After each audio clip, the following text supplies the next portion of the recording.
واللہ ما طلعت شمس ولا غربت. تو نبی علیہ السلام کی ذات مبارکہ سے رحمت للعالمین سے ہر ایک نے حصہ پایا. نبی علیہ السلام کی رحمت للعالمین سے ماں نے حصہ پایا. دنیا کو ماں کے مقام کا ابھی معلوم نہیں تھا، علم نہیں تھا.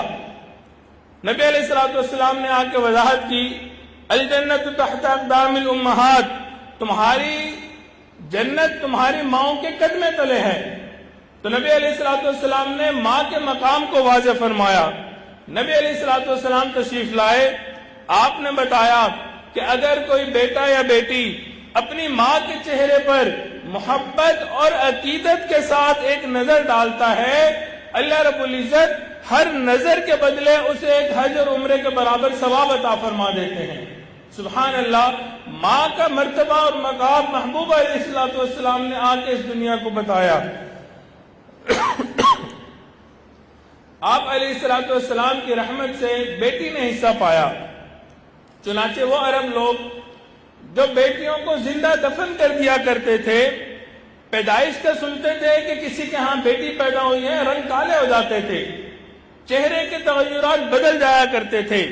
ان عربوں کو نبی علیہ السلام نے تعلیم دی، جس گھر میں 2 بیٹیاں ہوں اور باپ ان کی اچھی پرورش کرے حتیٰ کہ وہ بڑی ہو جائیں اور شادی کی قابل ہو جائیں، اور پھر والد ان کی تربیت اچھی کر دے اور ان کی شادی کر دے، وہ شخص جنت میں میرے ساتھ اس طرح ہوگا جیسے ہاتھ کی 2 انگلیاں ہوا کرتی ہیں. سبحان اللہ. بیٹی کو کتنا بڑا مقام ملا. فقہا نے لکھا ہے، اگر والد اپنے گھر میں کوئی چیز لے کے آتا ہے، بچوں کے ٹوائز لے کے آتا ہے، گھر میں بیٹا بھی موجود ہے، بیٹیاں بھی موجود ہیں، اس کو چاہیے پہلے بیٹی کو دے پھر اس کے بعد بیٹے کو دے. وجہ، نبی علیہ السلام نے بیٹی کو مقام عطا فرمایا. آپ علیہ السلام کی رحمت للعالمین سے مزدور نے بھی حصہ پایا. چنانچہ آپ علیہ السلام تشریف فرما تھے، آپ کے پاس ایک صحابی تشریف لائے، انہوں نے آ کے مسافہ کیا. آپ علیہ السلام نے محسوس کیا ہاتھ سخت ہیں بہت زیادہ. پوچھا کیا وجہ ہے، آپ کے ہاتھ بہت سخت ہیں، گٹے پڑے ہوئے ہیں. ان صحابی نے عرض کیا، اللہ کے محبوب میں مزدور ہوں، مزدوری کرتا ہوں، سارا دن پتھر توڑتا ہوں، پتھر توڑنے کی وجہ سے میرے ہاتھ سخت ہو چکے. آقا علیہ السلام نے ان کا ہاتھ اپنے ہاتھ مبارکہ میں لیا، فرمایا الکاسب حبیب اللہ، ہاتھ سے محنت مزدوری کرنے والا اللہ کا دوست ہوا کرتا ہے.